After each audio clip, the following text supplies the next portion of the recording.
ରାତି ପାଇଲେ କେମିତି ଯାଇ କାଳିଆ ପାଖରେ ପହଞ୍ଚିବ ଫୁଲ ଫଳ ଆଉ ତୁଳସୀର ମାଳ ଏଇ ଚିନ୍ତାରେ ଥାଏ ମାଗୁଣୀ ବୁଢ଼ା ବୟସ ଆସି 80 ଛୁଇଁଲାଣି। ହେଲେ କେବେ ହେଲେ ବି କାଳିଆକୁ ଦେଖିବାକୁ ଭୁଲିନି ସେ। ଯାହା ବି ହେଇଯାଉ, କି ଖରା କି ଶୀତ କାହାରିକୁ ଖାତିର ନଥାଏ ବୁଢ଼ାର।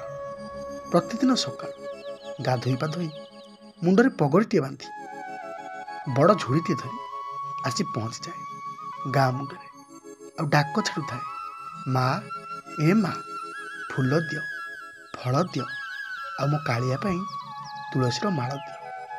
ମୋ ମା ମାନେ ମଧ୍ୟ ଭାରି ଶ୍ରଦ୍ଧାଳୁ, କାଳିଆକୁ ଭାରି ଭଲ ପାଆନ୍ତି। କର୍ମମୟ ଜଞ୍ଜାଳ ଭିତରେ ଯାଇପାରନ୍ତିନି ତା ପାଖକୁ। ହଁ, କେବେ କେମିତି ଯାଆନ୍ତି, କିନ୍ତୁ ତାଙ୍କରି ସେଇ ବୁଢ଼ା ପୁଅ ହାତରେ ନିଇତି ପଠାନ୍ତି ଫୁଲ ଫଳ ଆଉ ତୁଳସୀର ମାଳ। ଯେତେ କାମ ଥାଉ ପଛେ ସବୁକୁ ପଛ କରି ଗାଧୋଇ ପାଧୋଇ ସକାଳୁ ସକାଳୁ କାଳିଆ ପାଇଁ ତୋଳି ପକାଇଥାନ୍ତି ବାଡ଼ିରୁ ତୁଳସୀ ଆଉ କୁସୁମ ଫୁଲ, ତା ସାଙ୍ଗକୁ ଗୋଟା ନଡ଼ିଆ ସଜାଡ଼ି ଦିଅନ୍ତି। ବୁଢ଼ା ପୁଅ ପରା ନବ। ଏପଟେ ମାଗୁଣୀଟା ମଧ୍ୟ ମା କରି ପାଟି କରି ଆସେ ଆଉ କାଉ କା ନ କହିବା ପୂର୍ବରୁ ସବୁତକ ଫୁଲ ଫଳକୁ ମୁଣ୍ଡେଇ ନିଏ ଶ୍ରୀକ୍ଷେତ୍ର। କେମିତି ଯାଇ ପହଞ୍ଚେ ଶ୍ରୀକ୍ଷେତ୍ରରେ ସେ କଥା କେବଳ ମାଗୁଣୀ ହିଁ ଜାଣିଛି। ଆଉ ଶ୍ରୀକ୍ଷେତ୍ରରେ ମାଗୁଣୀର ଆଦର ମଧ୍ୟ କମ୍ ନୁହେଁ। ପିଲାଠାରୁ ବୁଢ଼ା ପର୍ଯ୍ୟନ୍ତ ସମସ୍ତଙ୍କର ମାଗୁଣୀ ଚିହ୍ନା। ସେବାୟତମାନଙ୍କର ଭାରି ପ୍ରିୟ। ପହଞ୍ଚିବା ମାତ୍ରେ ପତିତପାବନ ନେତକୁ ମୁଣ୍ଡିଆଟିଏ ପକାଇ ସେଇ ବଡ଼ ଦାଣ୍ଡରେ ଗଡ଼ି ପଡ଼େ ମାଗୁଣୀ ଆଉ ହାତ ଯୋଡ଼ି ଦେଇ କୁହେ, କାଳିଆରେ ଏତିକି କରୁଣା କରିଥା ଏଇ ବୁଢ଼ା ପୁଅଟା ଉପରେ, ଆଉ ମୋ ମା ମାନଙ୍କୁ ମଧ୍ୟ ତୋର ସେ ଅପଲକ ନୟନରେ ଚାହିଁ ରହିଥା। କାଳିଆକୁ ତାର ମନ କଥା ଜଣେଇ ମାଗୁଣୀ ଏଥର ଯାଏ ଅବଢ଼ା ହାଟ ଆଡ଼େ। ସମସ୍ତ ସେବାୟତମାନଙ୍କୁ ମାଗିକି ଅବଢ଼ା ଖାଏ, ତାର ପେଟ ପୁରିଯାଏ। ଆସିଲା ବେଳେ କହିକି ଆସେ, ଆର ଦିନକୁ ଆସିବି ମୁଁ, ଟଙ୍କା ନିଶ୍ଚୟ ନେବ। ଏଇ କଥା ଶୁଣିଲା ପରେ ସେବାୟତମାନେ ହସି ଦେଇ କୁହନ୍ତି, ଯାରେ ମାଗୁଣୀ, ପଇସା ଦରକାର ନାହିଁ, ସେମିତି ଆସୁଥା ଆଉ କାଳିଆ ପାଇଁ ଫୁଲ ଫଳ ଆଣିକି ଆସୁଥା, ଆମଠାରୁ ଅବଢ଼ା ମାଗଣା ଖାଇକି ଯା। ଏମିତିରେ ବି ମାଗୁଣୀ ଭାରି ଖୁସି ଥାଏ। ସତ କଥା କହିବାକୁ ଗଲେ ମାଗୁଣୀର ଟଙ୍କା ପଇସା ପ୍ରତି ଟିକେ ବି ଲୋଭ ନଥାଏ। ଏକୁଟିଆ ମଣିଷ ସିଏ, ନା ତାର ଆଗକୁ କିଏ ଅଛି ନା ତାର ପଛକୁ। କାଳିଆ ତା ପାଇଁ ସବୁ କିଛି। ଯେତେବେଳେ ଗାଁରେ ପହଞ୍ଚେ ମା ମାନେ ଟଙ୍କା ପଇସା ଯାଚନ୍ତି, ମାଗୁଣୀ କିନ୍ତୁ ହରକତ ମନା କରିଦିଏ। ଏତିକି କେବଳ କୁହେ, ହଁ ମୋତେ ଗଣ୍ଡେ ଖାଇବାକୁ ଦେଉଥାଉ। ଦିନକୁ ଦିଓଳି କାହା ପିଣ୍ଡାରେ ବସି ଖାଇଦିଏ ତାହା ମଧ୍ୟ ସେ ଜାଣେ। ସବୁ ସେଇ ମହାପ୍ରଭୁଙ୍କ ଇଚ୍ଛା। ଲୋକଟା ସିନା ଖରା ବର୍ଷାରୁ ମେଣ୍ଟିଗଲା, ହେଲେ ସମୟ କବଳରୁ କିଏ ବା ମେଣ୍ଟିବ? କଥାରେ ନାହିଁ, ଏ ପୃଥିବୀ ପୃଷ୍ଠରେ ଯିଏ ବି ଜନ୍ମ ନେଇଛି ତାର ସମସ୍ତ କର୍ମ ପରେ ତାକୁ ପୁଣି ବାହୁଡ଼ି ଯିବାକୁ ହୁଏ। ଏଥର ମାଗୁଣୀର ପଡ଼ିଲା ସେଇ ସମୟ। ଆଉ ଚାଲି ବସି ପାରିଲାନି। ଶ୍ରୀକ୍ଷେତ୍ର ଯିବ ବା କେମିତି? କାଳିଆ ସାଆନ୍ତଙ୍କ ପାଇଁ ଫୁଲ ଫଳ ନେବ ବା କେମିତି? ଦିନେ ସନ୍ଧ୍ୟାରେ ମାଗୁଣୀ ବସିଥାଏ, କାନ୍ଦି ପକାଉଥାଏ। ଦୁଇ ହାତକୁ ଯୋଡ଼ି ଦେଇ କାଳିଆ ସାଆନ୍ତକୁ ଚାହିଁ କହିଲା, ଠାକୁରେ, ତୁମେ ତ ଜାଣିଛ ଏତେ ବଡ଼ ଦୁନିଆରେ ମୋର କେହି ବି ନାହାନ୍ତି, ତୁମେ ହିଁ ମୋର ସାହା ଭରସା। ହାତ ଗୋଡ଼ ଚାଲୁଥିଲା, ତୁମ ପାଇଁ ନିଇତି ଫୁଲ ଫଳ ନେଇ ଯାଉଥିଲି, ସେତକ ତ ଛଡ଼େଇ ନେଲ। କ'ଣ ଆଉ କରିବି? ଶେଷ ସମୟ ମୋର। ଠାକୁରେ, ମୋର କିନ୍ତୁ ମୋ ପାଇଁ ଚିନ୍ତା ନାହିଁ, ମୋର ଚିନ୍ତା ହେଉଛି ମୋ ମା ମାନଙ୍କ କଥା। ସେ ତୁମକୁ ଭାରି ଭଲ ପାଆନ୍ତି। ତୁମରି ପାଇଁ ପ୍ରତିଦିନ ସେଇମାନେ ଫୁଲ ଫଳ ସଜାଡ଼ି ଦିଅନ୍ତି। ମୁଁ କିଛି ନୁହେଁ, ମୁଁ ଖାଲି ନେଇ ପହଞ୍ଚେଇ ଦେଇ ଆସେ ତୁମ ପାଖରେ, ଆଉ ତା ବାବଦକୁ ତମ ଅବଢ଼ା ହାଟରେ ମଧ୍ୟ ଖାଇକି ଆସେ ପେଟ ପୁରା କରିକି। କେବେ ହେଲେ ଟଙ୍କାଟିଏ ମୁଁ ଦେଇନି। ଏତିକି କହି ମାଗୁଣୀ କାନ୍ଦି ପକାଉଥାଏ। ସେ ପୁଣି କହିଲା, ସାଆନ୍ତେ, ମୁଁ ସିନା ଚାଲିଯିବି, ମୁଁ ଗଲା ପରେ ମୋ ମା ମାନଙ୍କୁ ତମ ଅପଲକ ନୟନରେ ସେମିତି ଚାହିଁ ରହିଥିବ। ତାଙ୍କ ସୁବିଧା ଅସୁବିଧାରେ ତାଙ୍କୁ ଟିକେ ସାହା ହେଉଥିବ। ତାଙ୍କ ମନରେ କେବେ ବି କଷ୍ଟ ଦେବନି। ଆଉ ତୁମ ପାଇଁ ପ୍ରତିଦିନ ଫୁଲ ମଧ୍ୟ ନେଉଥିବ। ଏତିକି କହିଲା ପରେ ମାଗୁଣୀର ଏଥର ଶେଷ ଯାତ୍ରା। ସମସ୍ତଙ୍କୁ ଛାଡ଼ି ଆରପାରିକୁ ଚାଲିଗଲା ମାଗୁଣୀ। ମାଗୁଣୀର ବିୟୋଗରେ ଗାଁଟା ସାରା ଶୋକର ଛାୟା ଖେଳିଗଲା। ଏପଟେ ମାଆମାନେ ମଧ୍ୟ ଧୈର୍ଯ୍ୟହରା ହୋଇପଡ଼ିଲେ। ବାହୁନି ବାହୁନି ସେ କାଳିଆ ସାଆନ୍ତଙ୍କ ପାଖରେ ହାତ ଯୋଡ଼ି ଦେଇ କହୁଥାନ୍ତି, ସାଆନ୍ତେ ଏସବୁ କ'ଣ ହେଇଗଲା? ଆଉ ତୁମ ପାଖକୁ ଫୁଲ କେମିତି ପଠେଇବୁ? ଫଳ କେମିତି ପଠେଇବୁ? ତୁଳସୀର ମାଳ କେମିତି ପଠେଇବୁ? ଯିଏ ତ ନେଇକି ଯାଉଥିଲା ସେ ତ ସବୁଦିନ ପାଇଁ ଛାଡ଼ି ଚାଲିଗଲା। ଏସବୁ ଆଉ କେମିତି ହେବ? ଏମିତି କେତେ କ'ଣ କଥା କହି ମାଗୁଣୀ ପାଇଁ ସମସ୍ତେ ମୁଣ୍ଡ ବାଡ଼େଇ କାନ୍ଦୁଥାନ୍ତି। ହେଲେ କ'ଣ ବା ଆଉ କରାଯିବ? ସବୁକିଛି ସରିଯାଇଛି। ଏଥର ଗାଁ ଲୋକମାନେ ମାଗୁଣୀର ସମସ୍ତ କ୍ରିୟାକର୍ମ କଲେ। ସେତେବେଳକୁ 14-15 ଦିନ ହେଇଗଲାଣି। ମାଆମାନେ କିନ୍ତୁ ଅଭ୍ୟାସଟାକୁ ଭୁଲି ନଥାନ୍ତି। ଠିକ୍ ଯେତେବେଳେ କାଉ କାହା କରିବା ପୂର୍ବରୁ ଚାଲି ଆସନ୍ତି ବାରଣ୍ଡାକୁ, ହାତରେ ଫୁଲ, ଫଳ ଆଉ ତୁଳସୀର ମାଳକୁ ଧରିକି। ମାଗୁଣୀ ପରା ନେବ। ହେଲେ ଏ କ'ଣ? ମାଗୁଣୀ ତ ସବୁଦିନ ପାଇଁ ଛାଡ଼ି ଚାଲିଯାଇଛି। ଫୁଲ ଫଳ ଆଉ ନବ ବା କିଏ? ପୁଣି ମାଆମାନେ ନିଜ ମନକୁ ବୁଝେଇ ଦେଇ ଆଖିରୁ ଲୁହ ଗଡ଼ାଇ ଘରକୁ ଫେରିଯାଆନ୍ତି।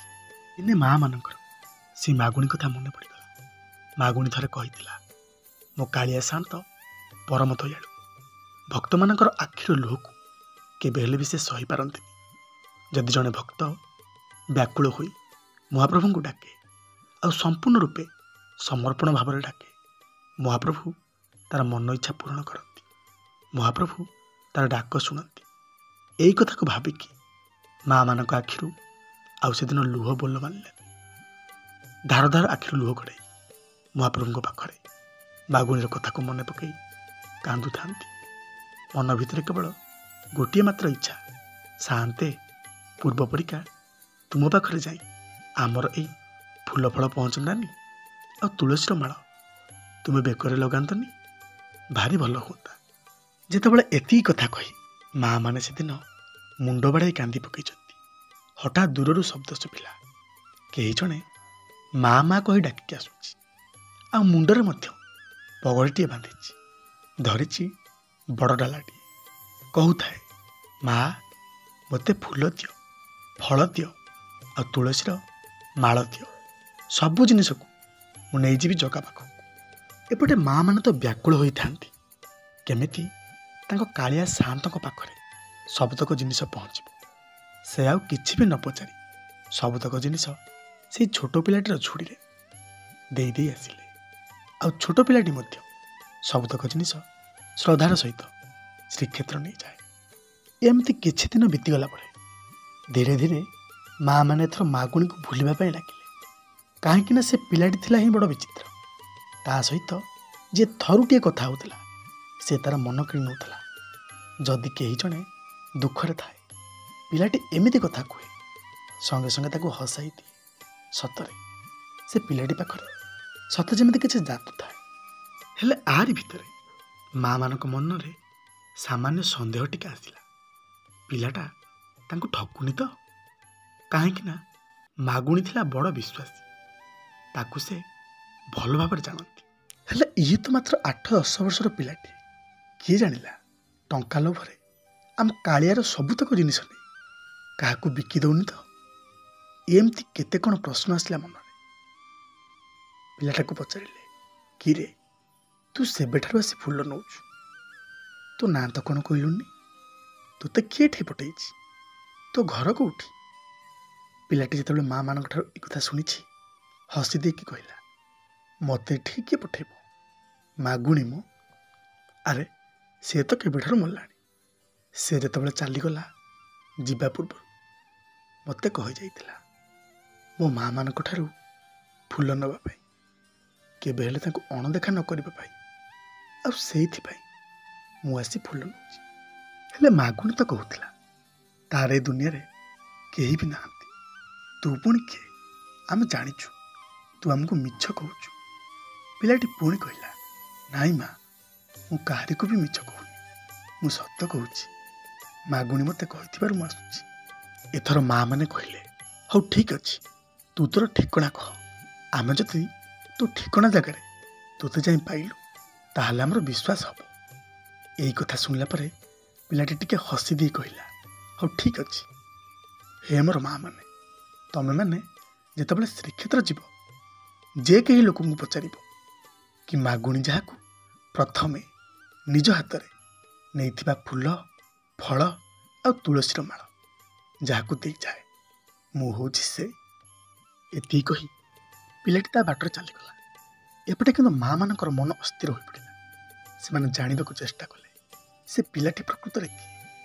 ହଁ ଆଜ୍ଞା, ଯିଏ କାଳିଆ ସାଆନ୍ତଙ୍କ ପାଇଁ ରାତି ପାହାନ୍ତାରେ ଉଠି ଗାଧୋଇ ପାଧୋଇ ଫୁଲ, ଫଳ, ତୁଳସୀର ମାଳ ସଜାଡ଼ୁଛି। ସେ ଜାଣିବାକୁ ଚାହିଁବନି ତାର ଜିନିଷ ତକ ସବୁ କୁଆଡ଼େ ବାଜାଉଛି।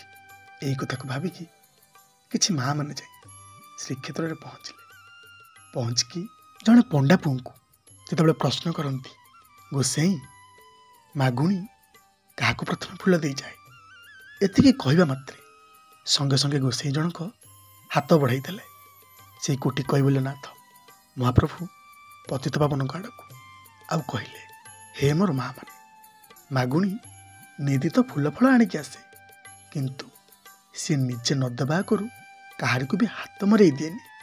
ତା ନିଜ ହାତରେ ବାଛି ବାଛିକି ଫୁଲ, ଫଳ ଆଉ ତୁଳସୀର ମାଳ ପ୍ରଭୁ ପତିତପାବନଙ୍କ ପାଇଁ ନିଜେ ସାଇତି ଦିଏ। ତାପରେ ଯୋଉ କଥା। ଏତିକି ଯେତେବେଳେ ମା ମାନେ ଶୁଣି ସାରିଛନ୍ତି, ତାଙ୍କ ଆଖିରେ ଆଉ ଲୁହ ସେଦିନ ବୋଲ ମାନିଲାନି। ଭେଁ ଭେଁ କାନ୍ଦିବାକୁ ଲାଗିଲେ। ହାତ ଯୋଡ଼ି ଦେଇ କହିଲେ, ସାଆନ୍ତେ ଆମକୁ କ୍ଷମା କରିଦିଅନ୍ତୁ। ଆମେ ତୁମକୁ ଜାଣିପାରିଲୁନି, ଆମେ ତୁମକୁ ଚିହ୍ନି ପାରିଲୁନି। ହତଭାଗିନୀ ମାନେ ଆମ ଦୋଷ ଧରିବେନି ସାଆନ୍ତେ। ଆମେ ତୁମକୁ ଏତେ ପାଖରେ ପାଇ ମଧ୍ୟ ସନ୍ଦେହ କଲୁ, ଆମକୁ କ୍ଷମା କରିଦେବେ।